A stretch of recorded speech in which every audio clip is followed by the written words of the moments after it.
Winston as Churchill, The World Crisis, Volume 3, Chapter 14, The Autumn Struggle. At the time I rejoined the government, the British armies were on the eve of a new tremendous offensive. The long-prepared attack upon the Messines Ridge had been executed with precision and success on June 7, and Sir Douglas Haig's further plan was to strike from the direction of Ypres towards Ostend. This was in fact a revival on a gigantic scale and by different methods of those ideas of clearing the sea flank by which Sir John French had been so much attracted in 1914. 40 divisions had been assembled between Kemmel Hill and the Belgian front.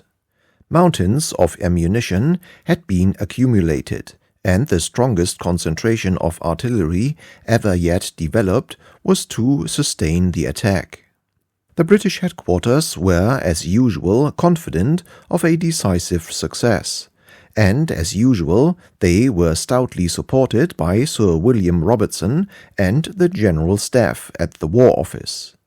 On the other hand, the positions to be assaulted were immensely strong. The enemy was fully prepared. The frowning undulations of the Passchendaele-Klerken Ridge had been fortified with every resource of German science and ingenuity. The ground was stubbed with ferro-concrete blockhouses, pillboxes as they were soon called, crammed with machine guns, lapped in barbed wire, and impenetrable to the heaviest bombardment. The railway communications behind the enemy's front were at least as good as, if not indeed superior, to those which maintained the British offensive. A German army containing 3 times as many divisions as were required at any given moment to hold the ground had been assembled under Prince Ruprecht, and every facility for the relief and replacement of exhausted units had been carefully studied. The Dutch railways carried ceaseless supplies of gravel for the concrete, and the elaboration of the defences, line behind line, proceeded continually. Apart from the hopes of decisive victory, which grew with every step away from the British front line and reached absolute conviction in the intelligence department, 2 reasons were adduced by General Headquarters to justify the renewed severe demand upon the troops. First, the alleged exhausted and quiescent condition of the French army since the defeat of General Nivelle's April offensive. Secondly, the importance of taking Ostend and Zeebrugge in order to paralyze or cripple the U-boat war. The first of these arguments was exaggerated. The French army was no doubt saving its strength as much as possible, but the casualty tables show that during 1917 they inflicted nearly as many losses on the Germans as did our own troops. The U-boat argument was wholly fallacious. A grave responsibility rests upon the Admiralty for misleading Haig and his staff about the value of Ostend and Zeebrugge to the submarine campaign. These 2 ports were convenient advanced bases for U-boats working in the English Channel, but they were in no way indispensable to the submarine war. Submarines able to go completely around the British Isles and to remain at sea a whole month at a time could work mostly as easily from their own home bases in the Elbe, the Weser, and the Ems as from the advanced and much battered harbors of Belgium. The whole U-boat war was based on the main German naval harbors and was never dependent on anything else.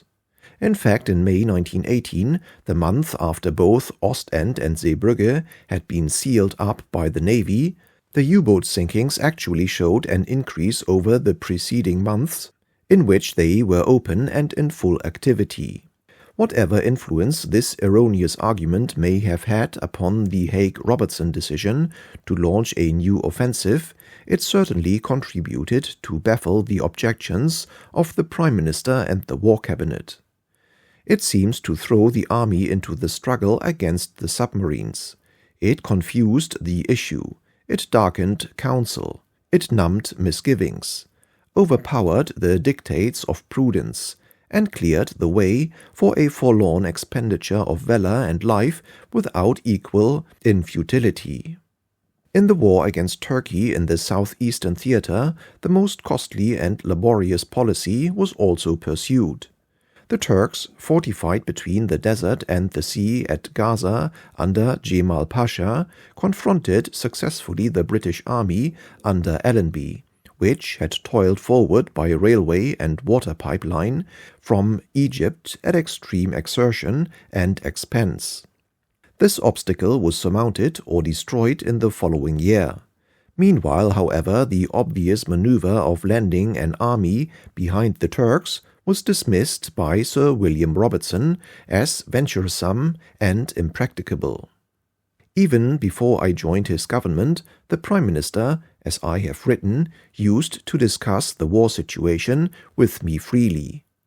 On my taking office, he made me acquainted with everything. After his excursion with General Nivelle and its disillusionments, he had returned to those views against seeking offensives on the Western Front without the necessary superiority or method, with which the reader is familiar. The peak of the U-boat sinkings seemed to have been surmounted.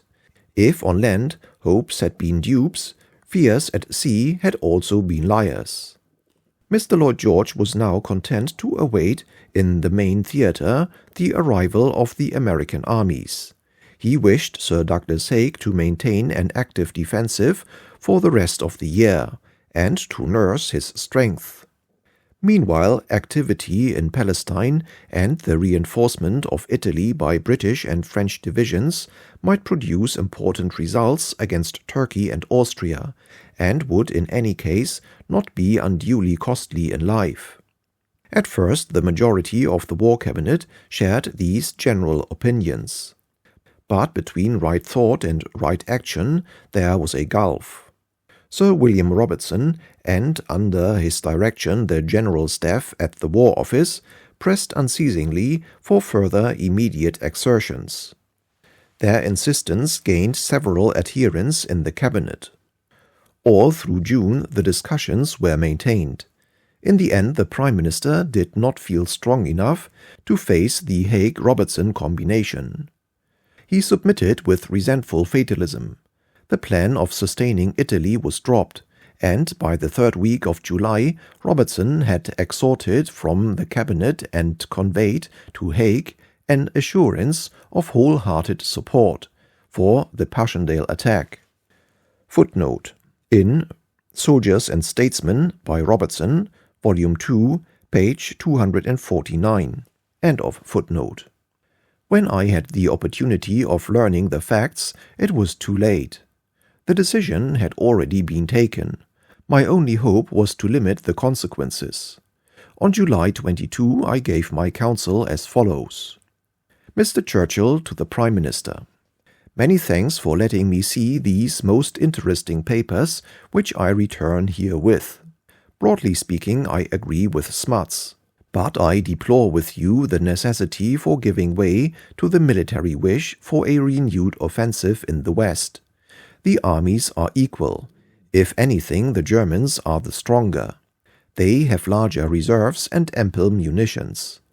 An endless series of fortified lines with all kinds of flooding possibilities and great natural difficulties of ground constitute insuperable obstacles.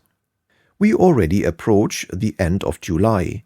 Even if 3 or 4 battles as good as Messines are won, the situation in the West will not be appreciably altered by the end of the year.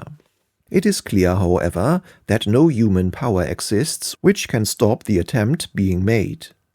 The essential thing now is to arrive at a definition of success and great results which will enable a new decision to be taken after the first or second phases of this offensive have been fought. Such a definition must, it seems to me, involve 3 conditions, that is, objectives taken, casualties sustained, And thirdly, very important, the time taken or required between any one thrust and the next.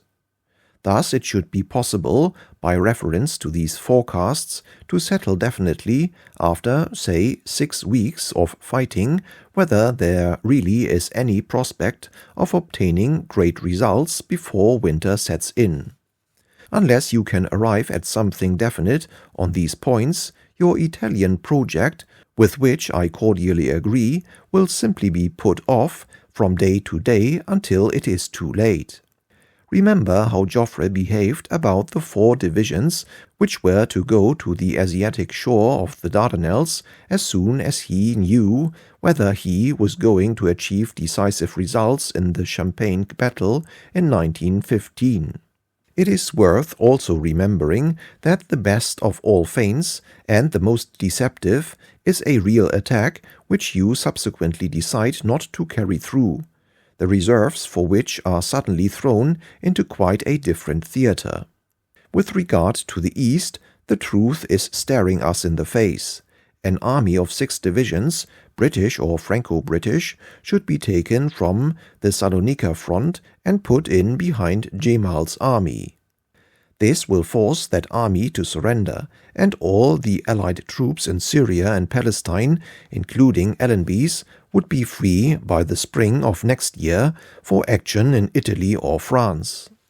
The mere concentration of 5 or 6 divisions in Salonika, as they were gradually replaced on the front by fresh Greek arrivals, would impart to the Salonika army a speculative value it has wholly lost.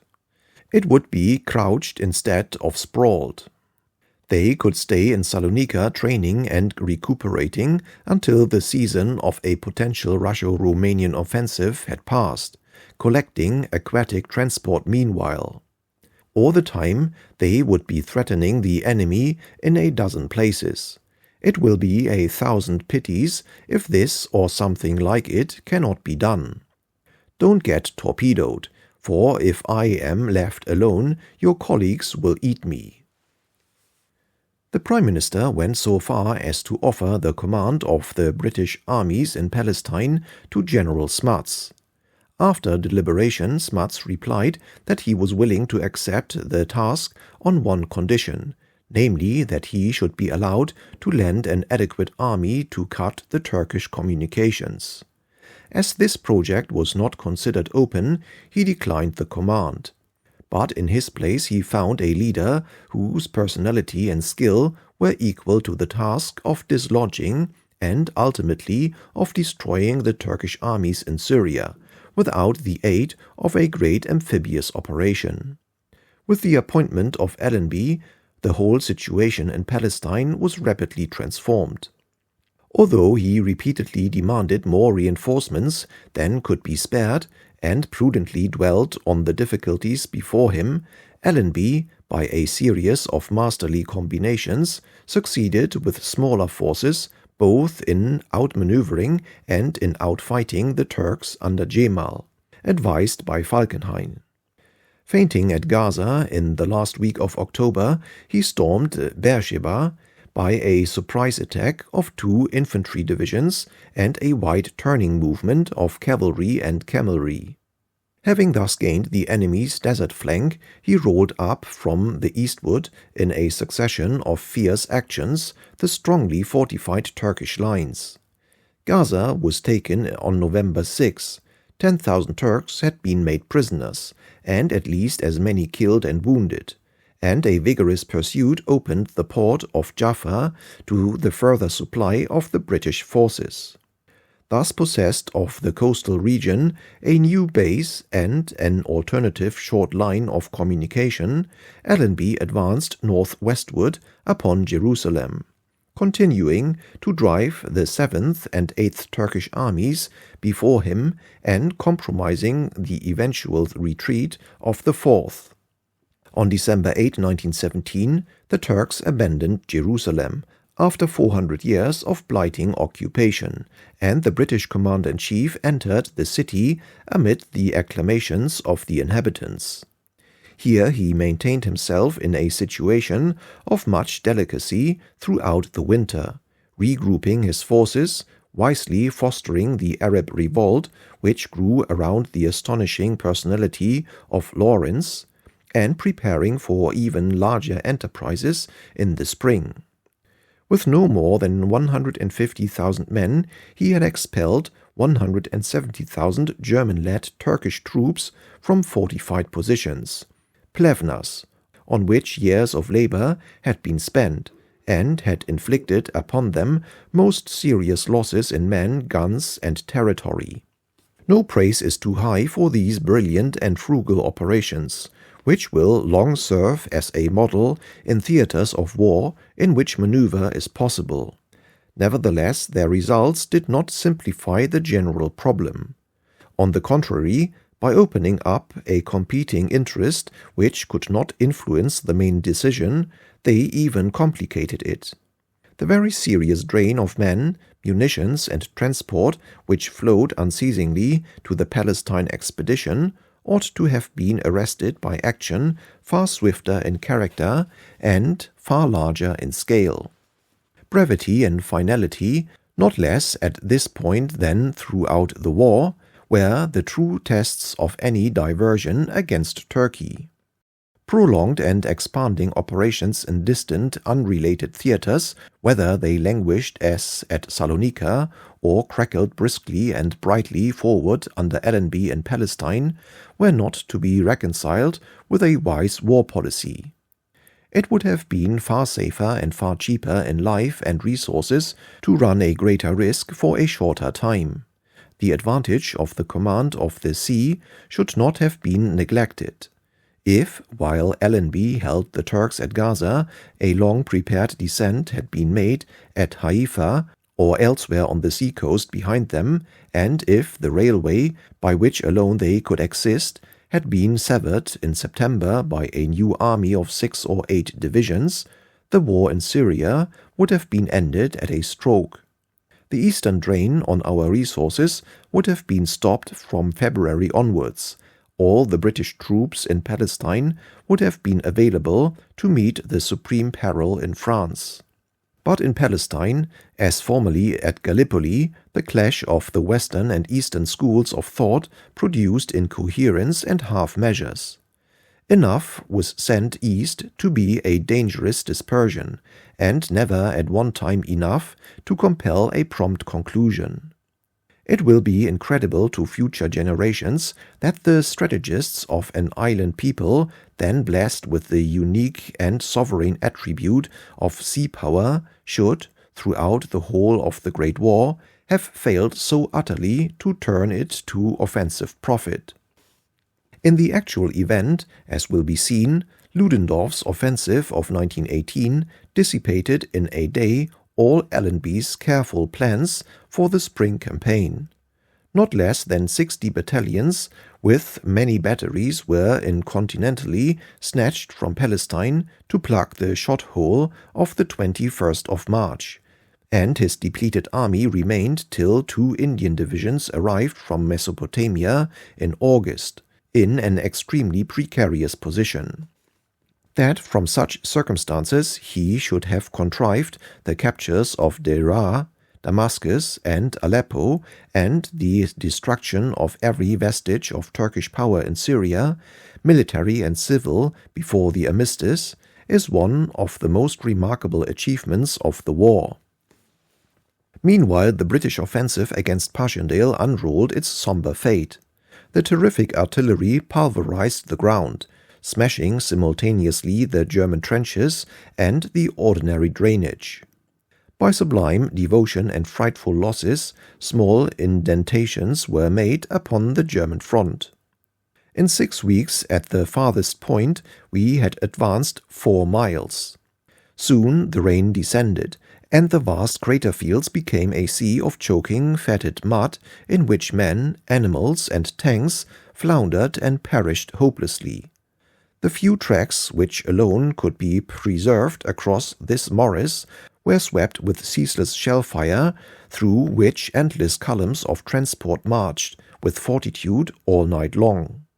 The impossibility of supplying the British field and medium batteries with ammunition at any distance from the only road maintained in being led to their being massed in line by its side.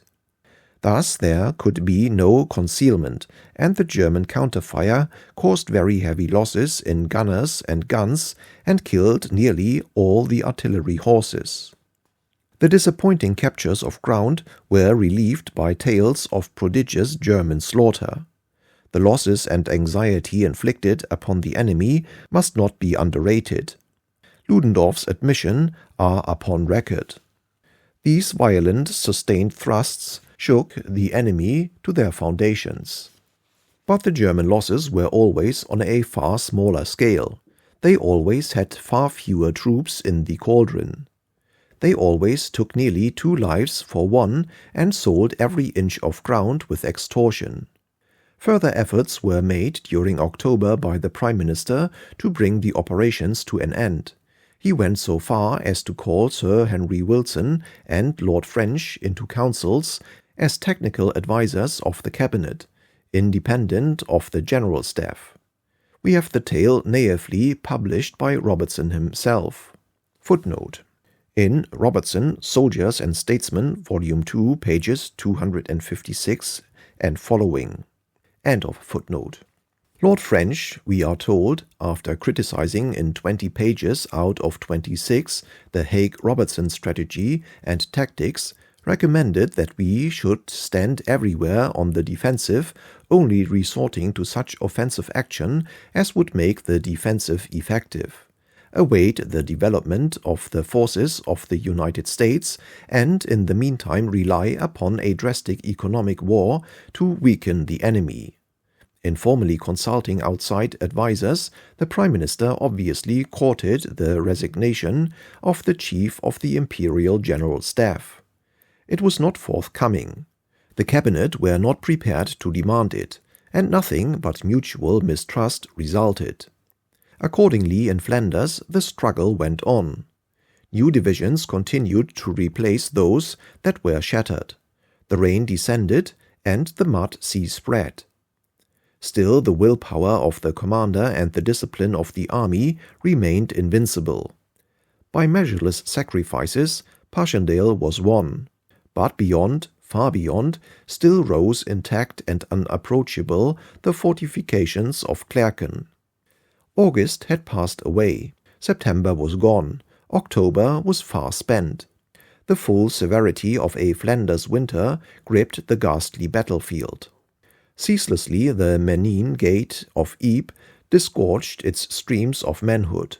Fast as the cannons fired, the ammunition behind them flowed in faster.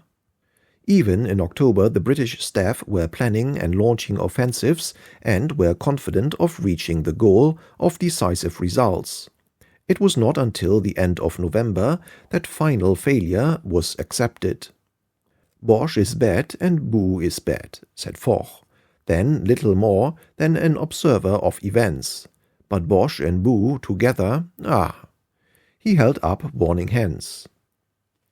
It cannot be said that the soldiers, that is to say the staff, did not have their way. They tried their somber experiment to its conclusion. They took all they required from Britain. They wore down alike the manhood and the guns of the British army almost to destruction. They did it in the face of the plainest warnings, and of arguments which they could not answer. Sir Douglas Haig acted from conviction, but Sir William Robertson drifted ponderously. He has accepted the main responsibility. He could not well avoid it. I was more than a mere adviser. I was the professional head of all the British armies, as Haig was of those in France. They looked to me, as did the whole empire, to see that they were not asked to do impossible things, and were not in any way placed at a disadvantage unnecessarily. Footnote by Robertson in Soldiers and Statesmen, Volume 1, page 188. End of footnote. And again on June 23, "My own responsibility is not small in urging the continuance of a plan regarding which he, the Prime Minister, has grave misgivings. Footnote. In Robertson, Soldiers and Statesmen, Volume 2, page 247. End of footnote. And lastly, Robertson to Haig on September 27. My own views are known to you. They have always been defensive in all theaters but the West. But the difficulty is to prove the wisdom of this now that Russia is out. I confess I stick to it more because I see nothing better, and because my instinct prompts me to stick to it, than because of any good argument by which I can support it. Footnote. By Robertson in Soldiers and Statesmen, Volume 2, page 255. End of footnote. These are terrible words when used to sustain the sacrifices of nearly 400,000 men. Meanwhile, the results of neglecting Italy for the sake of Passchendaele exploded with a violence which no one could have foreseen. On October 24 began the Italian disaster of Caporetto. 6 German divisions were brought swiftly to the Isonzo by night marches and concealed in deep valleys behind the front. These and the presence of General von Below animated the large Austrian armies. A skillful attack by mountain roads gained a key position. A sudden bombardment by heavy artillery and gas shells, followed by a general assault along the whole front, led at the decisive points by German troops, aided by the effects of defeatist propaganda within the Italian lines, produced in 12 hours a complete and decisive defeat of General Cadorna's army. By nightfall, more than 1 million Italians were in full retreat. A large portion of the army passed into dissolution. In 3 days, 200,000 men and 1,800 guns were captured, and before the long retreat was finished and the Italian front had been reconstituted 80 miles to the westward along the Piave, upwards of 800,000 soldiers, through death, wounds, sickness, capture, desertion, and above all, disappearance, had been torn from the Italian standards. This astounding disaster required immediate exertions by Britain and France. I was resting at my house in Kent when authentic news arrived. The Prime Minister telephoned to me to motor at once to Walton Heath. He showed me the telegrams, which even in their guarded form revealed a defeat of the first magnitude. At this moment, when our army had been bled white at Passchendaele, and when the French were still recovering from the Nivelle offensive and its disquieting consequences, the prospect of having to make a large detachment of force for Italy was uninviting. The Prime Minister reacted with his accustomed resiliency. He set off in a few days to Rapallo, where he had proposed a meeting with the French and Italian political and military chiefs. Meanwhile, 5 French and 5 British divisions under General Fayolle and Sir Herbert Plumer, 2 of the most successful and experienced commanders on the Western Front, were moved with the utmost rapidity through the tunnels under the Alps and began to appear from the 10th of November onwards upon the Italian front. Had they been sent a few months earlier, it is certain, even if the Ally-Italian offensive had not yielded important results, that events would have followed an entirely different course. The greatness of the Italian nation shone forth in an hour which recalled the morrow of Cannae. Defeatism weathered in the flame of national resolve. Immense as had been the Italian losses, the war effort of Italy was far greater from Caporetto onwards than in the earlier period of the war. Ruthless punishment restored the discipline of the armies. Ardent reserves and volunteers refilled their ranks. But all this took time, and for several months the fate of Italy hung in the balance. It was necessary to contemplate a situation in which the north of Italy might be completely overrun by Teutonic armies, when Italy might be beaten out of the war, and when the development of a Swiss front might have been imposed upon France. Mercifully, the trees do not grow up to the sky, and offensives, however successful, lose their pristine force, satiated with the ground they gain. What would have happened had Germany prepared from the beginning to back her initial impulse with 12 or 14 more divisions drawn from the vanished Russian front, is an inquiry which may well occupy and instruct the military student. But Ludendorff was nursing other plans, larger, more ambitious, and, as it turned out, fatal to his country. Already, the vast design of the German offensive in 1918 had gripped his mind. Italy was but a sideshow, worth perhaps the bones of a Pomeranian grenadier, but never to obstruct a classical theory and the supreme trial of strength against the strongest foe. Yet the falling away of Italy, a people of 40 millions, a first-class power from the cause of the Allies at this time, would have been an event more pregnant with consequences than all the triumphs of March 21, 1918. To overwhelm Italy and to sue for a general peace afforded still the surest hope for the Central Empires. It is a valid, though inadequate, claim on the part of the British High Command that the continuous pressure on Passchendaele played its part in influencing the German war mind. The almost inexhaustible resources of the British attack, its conquering of superhuman difficulties, its obstinate commanders, its undaunted troops, the repeated destruction of the German front lines, the drain, half hours, but still frightful, on German resources, all riveted the eyes of Ludendorff on the Western Front. God forbid that such sacrifices, however needless, however disproportioned, should be vain. From these deep matters I must recall the reader to the limited situation from which my tale is told. It was imperative that Italy should be rearmed to the utmost possible extent by France and England. On November 18 I proceeded to Paris to meet in conclave with Blücher and the Italian Minister of Armaments, General Dall'Oglio. It was a cheerless experience. Our margins were so small, our needs so exacting, and the Italian void gaped. In those hard days defeat was not leniently viewed by overstrained allies. We all went through it in our turn.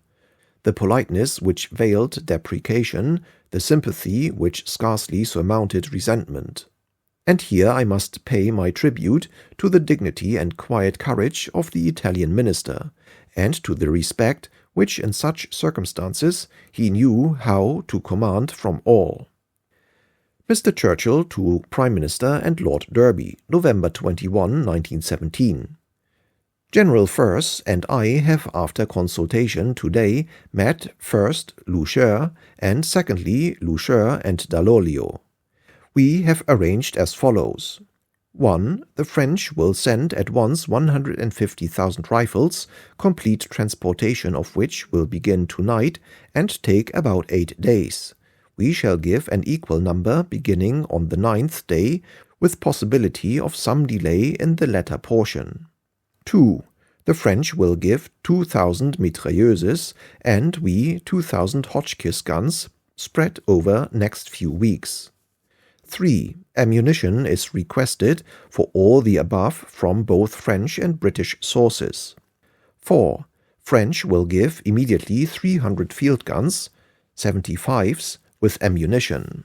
We reserved our undertaking on this item on account of the difficulty, though Italians requested 300 field guns from us. The 15-pounders may afford a partial solution. 5. French will give from 175 to 200 medium guns and howitzers with ammunition. We have promised to do our best to provide up to 175 of various medium natures, but we have warned the Italians that possibly the whole number cannot be found. It is understood that these deliveries will be spread over 2 months. 6. French cannot give any heavy or very heavy pieces, but we have undertaken to give 40 heavy, probably 8-inch howitzers with ammunition, which is Italian total demand. 7. We have refused very heavy natures. 8. We have stated that we consider 40 tanks, if sent at all, should be complete with British personnel and as part of British force, and that this is a matter for General Staff. Above appears to be the whole satisfactory arrangement to meet the emergency. In making it, we have kept in view possibility that it may be better to supply the deficiency in field guns and medium natures by increasing the proportion of organized artillery batteries with British force rather than by sending unfamiliar equipments to the Italian army, which we need ourselves. General Firth leaves for London tonight. I return the day after. Secondly, Loucheur will endeavor to secure a rebate of 250,000 tons out of 2 million allocated to France and Italy for food in aid of my promised deliveries of steel to him. If he fails, I am free to review the position within these limits. The Passchendaele offensive had ended in mire and carnage, when suddenly there emerged from the British sector opposite Cambrai a battle totally different in character from any yet fought in the war. For the first time, the mechanical method of securing surprise was effectively used. Boriston's account points to this battle as a refutation of the crude talk about the backward method of our leadership in France during 1916–17. Its lack of genius or skill, its prodigious waste of life. Footnote: in Sir Douglas Haig's Command, Volume 1, Chapter 15, page 283. End of footnote. Here, in his opinion, was a superb example of scientific novelty and audacious tactics combined into a conception of military genius. But this conception, not only its underlying idea, but its methods and even its instruments, had been pressed upon the British High Command for almost exactly 2 years.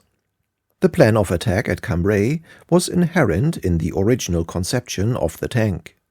It was for this, and for this precisely, that tanks had been devised. In my first memorandum on armored caterpillar vehicles, written for Sir John French on December 3, 1915, the following passages occurred. The cutting of the enemy's wire and the general domination of his firing line can be effected by engines of this character. About 70 are now nearing completion in England and should be inspected. None should be used until all can be used at once. They should be disposed secretly along the whole attacking front, 200 or 300 yards apart. 10 or 15 minutes before the assault, these engines should move forward over the best line of advance open, passing through or across our trenches at prepared points. They are capable of traversing any ordinary obstacle, ditch, breastwork, or trench. They carry 2 or 3 Maxims each, and can be fitted with flame apparatus. Nothing but a direct hit from a field gun will stop them. On reaching the enemy's wire, they turn to the left or right and run down parallel to the enemy's trench, sweeping his parapet with their fire and crushing and cutting the barbed wire in lanes and in a slightly serpentine course. If artillery is used to cut wire, the direction and imminence of the attack is proclaimed days beforehand. But by this method the assault follows the wire cutting almost immediately. That is, before any reinforcements can be brought up by the enemy or any special defensive measure taken. The caterpillars are capable of actually crossing the enemy's trench and advancing to cut his communication trenches. But into this aspect it is not necessary to go now, one step at a time.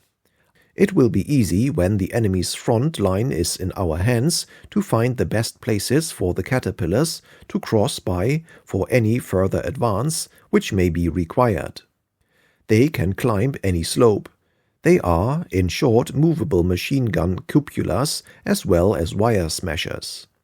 Surprise consists in novelty and suddenness. Secrecy is vital, and it would be possible, over a period of 3 or 4 weeks, to work routine conditions into such a state that very little extraordinary preparation would be required. The weak manpower available in the enemy's front line can easily be overwhelmed by forces which might appear to be assembled in the ordinary course.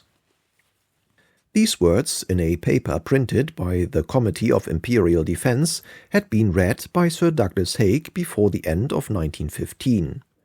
Footnote: see also my reference to tank tactics in the memorandum of October 21, 1917, of which a print had been sent to General Headquarters. End of footnote. Tanks in considerable and growing numbers had been in action on the British front since their conception had been improvidently exposed to the enemy on the Somme in 1916. At the headquarters of the Tank Corps, the original tactical ideas inspiring their conception had been earnestly and thoroughly developed.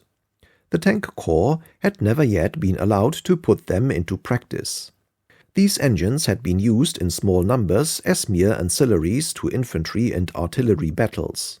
They had been condemned to wallow in the crater fields under the full blast of massed German artillery, or to founder in the mud of Passchendaele. Never had they been allowed to have their own chance in a battle made for them, adapted to their special capacities, and in which they could render the inestimable service for which they had been specially designed.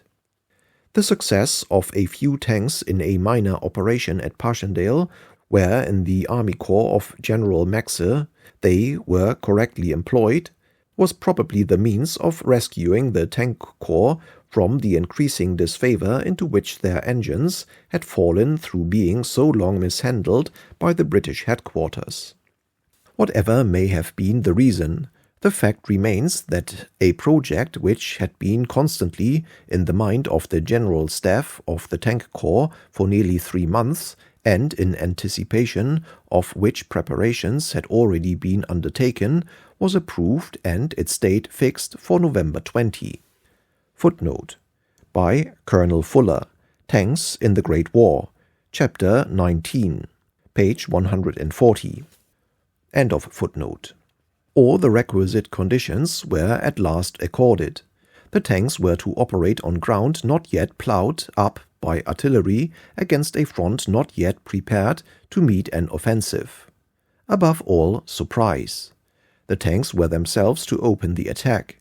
With a daring acceptance of responsibility, Sir Julian Byng, who commanded the army, ordered that not a shot was to be fired by the British artillery, not even for registration, until the tanks were actually launched.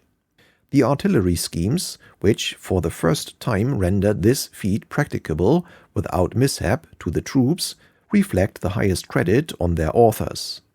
The minutely prepared scheme of the Tank Corps had the following aim: to effect the penetration of 4 systems of trenches in a few hours without any type of artillery preparation. Footnote: by Colonel Fuller, Tanks in the Great War, Chapter 19, page 141. End of footnote. Nearly 500 tanks were available. Tomorrow, wrote General Ellis, commander of the Tank Corps, in his special order to his men, the Tank Corps will have the chance for which it has been waiting for many months, to operate on good going in the van of the battle. The attack, says the historian of the Tank Corps, Colonel Fuller, was a stupendous success. As the tanks moved forward with the infantry following close behind, the enemy completely lost his balance, and those who did not fly panic-stricken from the field surrendered with little or no resistance. By 4 p.m. on November 20, one of the most astonishing battles in all history had been won and, as far as the Tank Corps was concerned, tactically finished. For, no reserves existing, it was not possible to do more. Footnote: by Colonel Fuller, Tanks in the Great War, Chapter 19, pages 148 and 150. End of footnote. In the brief life of a November day, the whole German trench system had been penetrated on a front of 6 miles and 10,000 prisoners and 200 guns captured, without the loss of more than 1,500 British soldiers. It is a question, declares the staff officer, whether any stroke of the Allied army on the Western Front was more fruitful ultimately of ground and result than this Battle of Cambrai, despite its limited design. Footnote: in Sir Douglas Haig's command, page 392. End of footnote. But if this was so, why not have done it before? Why not have done it on a far larger scale? If British and French war leaders had possessed not more genius, for the possibilities had by this time been obvious to all who were studying the tank problem, but the vision and comprehension which is expected from the honored chiefs of great armies, there was no reason why a battle like Cambrai could not have been fought a year before, or better still, why 3 or 4 concentrated battles like Cambrai could not have been fought simultaneously in the spring of 1917. Then indeed the enemy's front line, pierced at once in 3 or 4 places, might have been completely overwhelmed on a front of 50 miles. Then indeed the roll forward of the whole army might have been achieved and the hideous deadlock broken. But it will be said, such assertions take insufficient account of the practical difficulties of the slowly gathered experience, of the immense refinements of study, discipline, and organization required. Could, for instance, 3,000 tanks have been manufactured by the spring of 1917? Could the men to handle them have been spared from the front? Could their tactical training have been perfected behind the line and out of contact with the enemy? Could the secret have been kept? Would not preparation on so large a scale, even behind the line, have become apparent to the enemy? To all these questions we will answer that 1/10 of the mental effort expended by the headquarters staff on preparing the old-fashioned offensives of which the war had consisted, 1/20 of the influence they used to compel reluctant governments to sanction these offensives, 1/100 of the men lost in them, would have solved all the problems easily and overwhelmingly before the spring of 1917. As for the Germans getting to hear of it, learning, for instance, that the British were practicing with Caterpillar armored cars at dummy trenches behind their lines on a large scale, what use would they have made of their knowledge? What use did Ludendorff make of the awful disclosure, not as a mere rumor or questionable intelligence report, but of the actual apparition of the tanks in September 1916? There is a melancholy comfort in reflecting that if the British and French commands were short-sighted, the ablest soldier in Germany was blind. In truth, these high military experts all belong to the same school. Haig at least moved faster and farther along the new path, and in consequence, doubtingly and tardily, he reaped in the end a generous reward. It has been necessary to the whole argument of this part to dwell insistently upon these aspects of the Battle of Cambrai. Accusing, as I do without exception, all the great Allied offensives of 1915, 1916 and 1917 as needless and wrongly conceived operations of infinite cost, I am bound to reply to the question, what else could be done? And I answer it, pointing to the Battle of Cambrai. This could have been done. This in many variants, this in larger and better forms ought to have been done, and would have been done if only the generals had not been content to fight machine-gun bullets with the breasts of gallant men, and think that that was waging war. It remains only to be said of the Battle of Cambrai that the initial success so far exceeded the expectations of the Third Army Staff that no suitable preparations had been made to exploit it. The cavalry who scampered forward were naturally soon held up by snipers and machine guns, and no important advance beyond the first day's gains was achieved. The railways at this part of the German front favored a rapid hostile concentration, and 10 days after the victory, the Germans delivered a most powerful counterstroke in which they recaptured a large portion of the conquered ground and took, in their turn, 10,000 prisoners and 200 guns. In this counterattack, the enemy used for the first time those tactics of infiltration by small, highly competent parties of machine gunners or trench mortar men, which they were soon to employ on a larger scale. The bells which had been rung for Cambrai were therefore judged premature, and the year 1917 closed on the Allied fronts, British, French, Italian, Russian and Balkan, in a gloom relieved only by Allenby's swordflash at Jerusalem.